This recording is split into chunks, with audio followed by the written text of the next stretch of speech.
"Open it," I said. He blinked, smiled like I was joking. My wife laughed nervously and whispered, "Doyle, stop." But I didn't.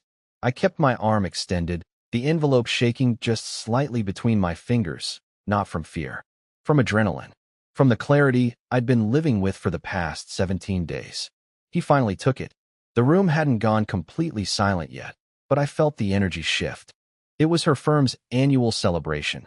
Cocktails, laughter, overpriced suits, women in floor-length silk and practiced grins. A rooftop soiree with a string quartet playing Coldplay like it was Mozart. He opened the envelope with one hand, drink still in the other. 3 photos. 1 hotel invoice. 1 timeline. A screenshot. He went pale. My wife leaned over, trying to see what was inside. When she realized what she was looking at, her eyes darted to me like I'd just lit a match in a room filled with gas. "Where did you get?" she started, but stopped. He looked at her. She looked away. And that's when the talking stopped. That's when the people closest to us at the event began pretending to be engaged in other conversations, while sneakily watching. I didn't say another word. I just smiled at Trent, "Yeah, that guy," and walked away. Now, I know this sounds like the end, but it's not. That moment was just the opening. You don't get to humiliate a man slowly for years, talk over him, flirt across the table, laugh behind his back, and expect him not to notice. You don't bring your affair to your own husband at a rooftop gala, thinking he'll clap for you like a good little accessory. You especially don't do that when your husband builds data trails for a living. This story isn't about revenge. It's about precision. And every piece of this story, the invitation, the room placement, the envelope, even the timing of the music, it was all part of something much, much bigger. This is how I dismantled my marriage without raising my voice, and made sure she had to clap for me on the way out. The moment I stepped away from Trent and Marin, I didn't look back. I didn't need to. The silence trailing behind me said everything. I knew they were staring. I knew mouths were half open, and glasses were frozen midair. But I didn't turn around. I headed straight for the elevator at the far end of the rooftop, ignoring every host, every waiter, every curious glance that tried to snag me like a hook in the ribs. Because that was not the climax. It was the pressure point. A seed. The real show? It was still unfolding, and the best part was, they didn't even know they were already performing in it. Let me rewind, just a bit. Not to the beginning. You don't need to know how we met. That part's irrelevant now. You don't need to know how many anniversaries I planned, how many coffee mugs I bought with stupid phrases like his and hers, or how many nights I pretended not to hear the text notification sounds because she claimed they were just group chats from work. That's background noise. What matters is what happened 3 weeks before the event. The night I went to bed at 10:24 p.m. and woke up at 2:11 a.m. to the sound of her laughing in the kitchen, quietly, as if she was trying not to wake me. I found her standing barefoot in her robe, phone in one hand, wine in the other, whispering through a grin that was not for me. She froze when she saw me, and instead of the usual, "Hey babe, couldn't sleep," she jumped like I'd caught her stealing. And maybe I had. I didn't ask her who it was. I just kissed her forehead and told her to come to bed. But I didn't sleep that night. I didn't sleep the next night either. Instead, I started building a map. Not out of rage. Not out of obsession. Out of calm, deliberate logic. A system. I compiled metadata. Timestamped texts. Call logs. Lyft receipts. 2 accounts she didn't know I had access to. One of them tied to our shared business card. She'd forgotten I was the one who set those up. And slowly, a name appeared. One I'd never seen in her mouth before, but now it was everywhere. Trent. She once told me she didn't trust men with names like that. Said they wore confidence like cologne and usually cheated on their taxes and their wives. Funny how the world turns. When I realized the next major company event was coming up, I did something uncharacteristic. I smiled. I asked if I could come. Said I wanted to support her. She seemed surprised. She hesitated. But then she smiled too. And that was my confirmation. Guilty people always think they are the ones playing the game. I spent the next 10 days scripting a flawless social strike. Every detail mattered. I booked a dinner for 2 at the same hotel they used in Chicago and backdated the reservation. I compiled screenshots of every message they deleted from their phones, but not from the cloud. I made physical copies, because digital confrontation is easy to deny. Paper is harder to explain in front of a crowd. But the real kicker? That envelope he opened? It didn't just contain proof. It contained a scheduled email set to send in precisely 12 minutes after I left that rooftop. It would hit her firm's partners, her mother, and, just for flavor, the head of HR. Why? Because sometimes the punishment doesn't come from anger. Sometimes it comes from letting the world see who you really are when you've spent your whole career selling a mask. I didn't need to yell. I didn't need revenge. I just needed the truth to walk in, wearing heels and a cocktail dress, and realize every step she took was being watched and recorded. I was halfway home when my phone buzzed. I didn't check it right away. I knew what it was. Panic doesn't need a ringtone. You can feel it when it's coming. I just rolled the window down, let the wind hit my face, and smiled at nothing in particular. It was a strange kind of peace, the kind you only get when you've already set every domino, and now you're just waiting for gravity to do its thing. 12 minutes after I left that rooftop, the emails launched. Auto-sent. Each one carefully timed, not just to land in inboxes, but to disrupt. Her firm's partners got high-res PDFs, screenshots, metadata logs, and a red-line version of the firm's professional conduct agreement, with direct violations highlighted in yellow. Her mother received only 3 images. No words, just silence and evidence. The head of HR?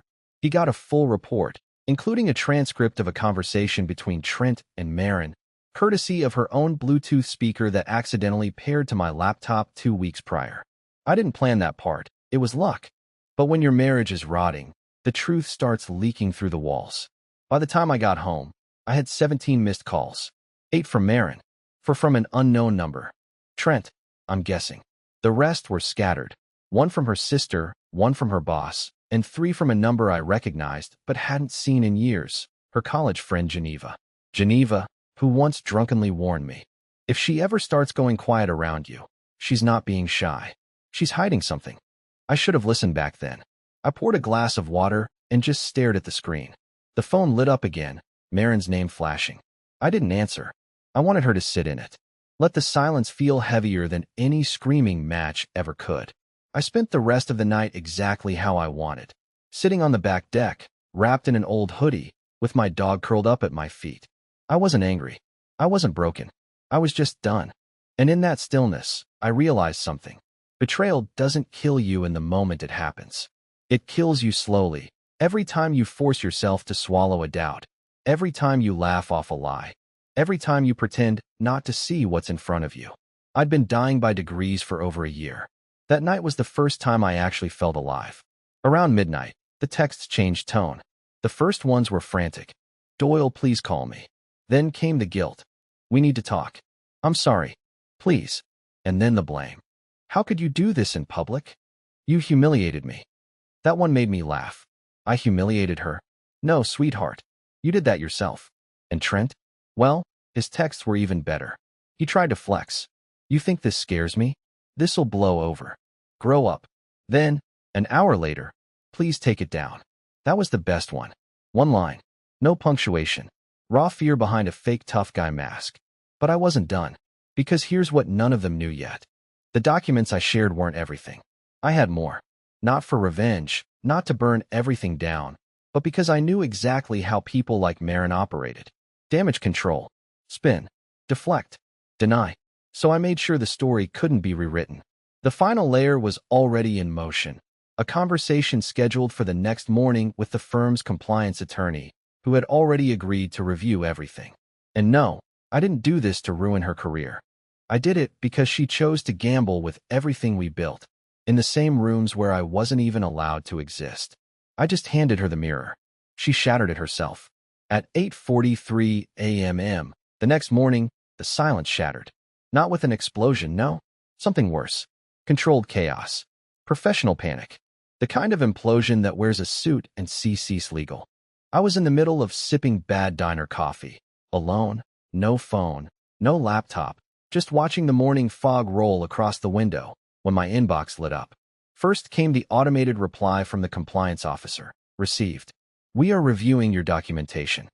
Then, exactly 23 minutes later, a new message. Can we schedule a call this afternoon to verify some of the attached materials? That was my cue. I paid the check and walked out into the cold with a calm I hadn't felt in months. By 10 a.m., her entire team knew. By noon, I was being mentioned in quiet phone calls across 4 departments, not as Doyle the awkward husband, but as the source of evidence. And by 2 p.m., Marin finally showed up at the house. She didn't knock, just let herself in like everything was still normal. Her heels clicked across the hardwood, slower than usual. Normally, she was all urgency, all motion. But this time she stopped at the threshold to the kitchen and stared at me like I was a stranger wearing her husband's face. Her mascara was still perfect. Of course it was. "Can we talk?" she said, voice shaky but low, like this was just another disagreement we could patch up with careful words and a bottle of overpriced wine. I said nothing. I waited. Her eyes darted to my phone on the table. "You sent it to everyone, Doyle." I finally looked at her. "No," I said calmly. "Just the people who needed to see it." She flinched like that hurt more than yelling ever could. Then came the excuses. The rewrites. She said it wasn't emotional, that it was just work pressure, that she never meant for it to go that far, that it started before she realized how much she loved me again. I nearly laughed out loud at that one. I asked her one question. "Did you love me when you booked that room in Dallas?" She didn't answer. She sat down, folded her hands, and started crying. Soft, practiced tears. I'd seen her do it before in meetings when she wanted to steer a conversation. The same pauses. The same trembling chin. She wasn't crying for me. She was crying for herself. "Do you realize what this could do to my reputation?" she whispered, like that was the real tragedy. I stood up, walked to the sink, and rinsed my mug. Then I said it. "The truth only destroys things that were built on lies." She stopped crying. She sat still, shoulders tightening like a coil was being wound in her spine. And for a brief second, I saw something raw and unfiltered flash behind her eyes. Hatred. Not regret. Not guilt. Just fury. Not because she was sorry, but because I didn't play my part. Because I didn't sit quietly in the background while she balanced 2 lives like spinning plates. I had embarrassed her in the one place she thought she was untouchable. And now? Now the walls were caving in. 3 days. That's all it took. 3 days between her walking into our home with smeared dignity and her world beginning to fracture like glass under pressure. I didn't have to lift another finger. I didn't call anyone. Didn't leak anything else. I didn't gloat. I didn't post. I just waited. Because reputations, real ones, don't collapse from one hit. They unravel from within, strand by careful strand, once people start looking closely. And now, thanks to a single envelope and a few forwarded emails, they were looking at Marin. At her closely. I found out from the strangest person first, her junior associate, Elise. We'd spoken maybe twice before in our lives, both times awkwardly at firm functions. She reached out to me, with a short email that simply read, "I thought you should know. Several of us were aware something was off. We didn't realize how deep it went. I'm sorry for what you're going through." That was it. No signature. No fake sympathy. Just the kind of message that gets written in a whisper and sent with shaking hands. It made me pause, because suddenly I wasn't just the humiliated husband anymore. I was the crack in her perfect narrative, and people were climbing through it. The next day, another call, this time from Geneva. Yes, that Geneva. Her college friend who once warned me that Marin had walls behind her eyes. I hadn't heard from her in 2 years, not since our wedding anniversary dinner where she pulled me aside and said, "You're a good man. Be careful with her." She didn't sound surprised. "She's been like this since we were 19, Geneva said flatly. "She just got better at hiding it." Then came the others. A former colleague. A vendor she ghosted after a major contract. Even a man, I won't name him, who claimed he once dated Marin years ago and said her ability to reframe betrayal as empowerment was her superpower. I didn't know what to make of it at first. I felt like I was drowning in some weird reverse support group, one where everyone had their own scar from her, but no one had ever spoken aloud until I did. And now that I had, they were all lining up behind the truth like it was a lifeboat. Marin? She didn't know half of it. She was too busy putting out fires at work, unsuccessfully. Trent had disappeared into silence after his HR warning, and now she was carrying the weight of everything. The firm hadn't suspended her, but from what I heard through careful channels, they'd begun shifting her responsibilities. Clients were asking for different liaisons. Her face had quietly vanished from the firm's homepage. No announcement. No explanation. Just erased. She came home one night, late, and found me reading on the couch. She looked tired, but not from grief. From damage control. I could smell the performance from the doorway. "I know you're enjoying this," she said, setting her bag down like she owned the space. "But it won't last. People forget. They move on." I closed the book and looked up. "Maybe, but I haven't." Her jaw twitched. "Just a little. You humiliated me in front of everyone." I didn't flinch. "You did that." I just turned on the lights.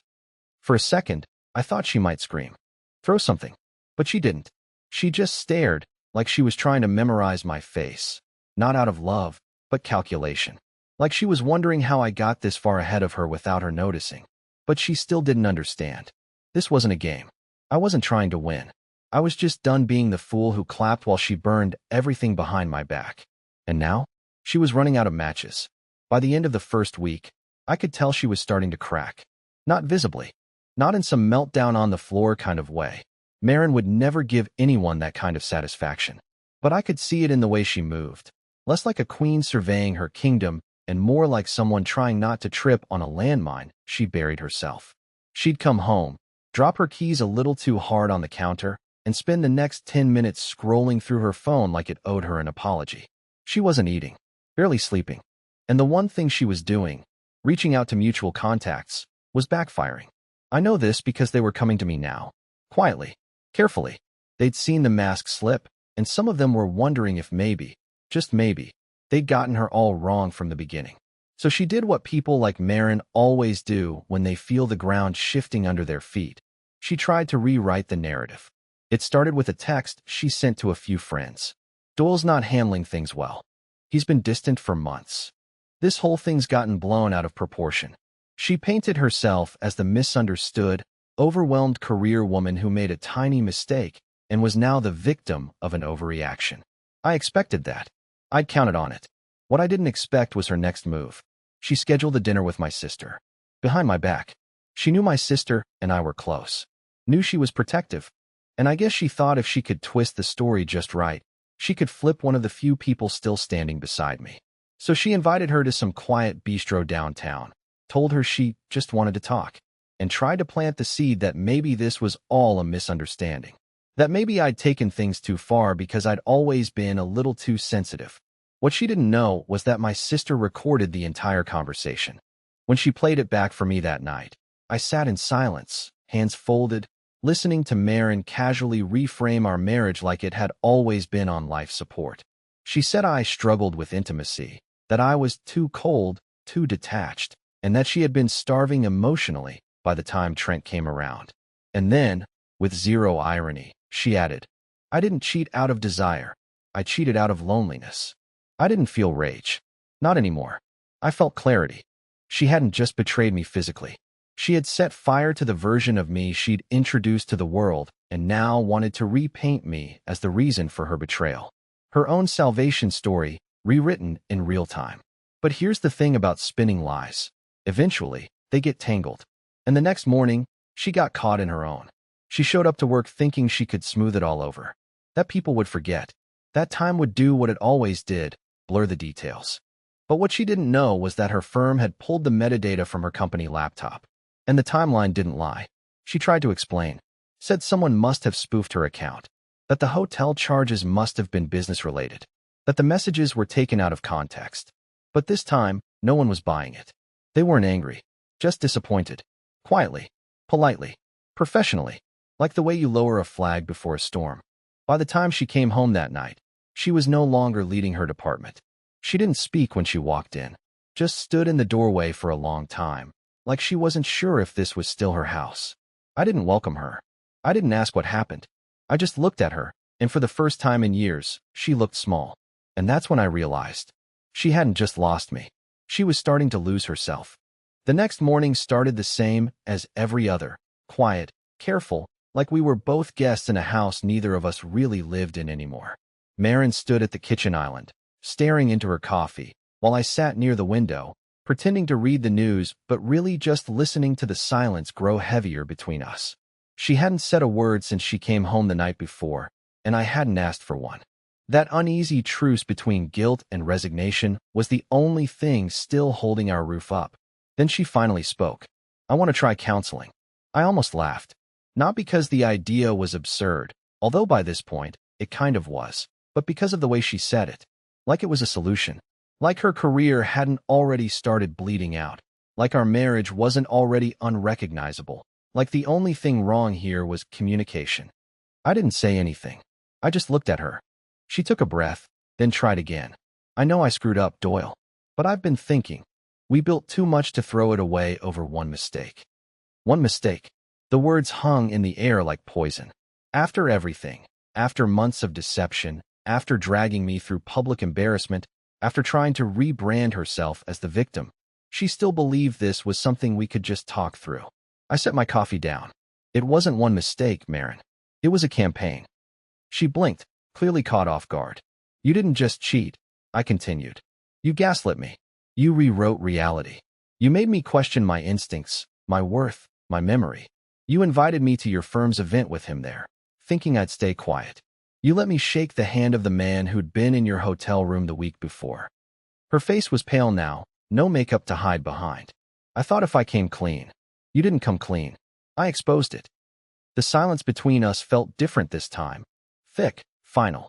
She sat down across from me, hands shaking slightly, eyes wet but not yet crying.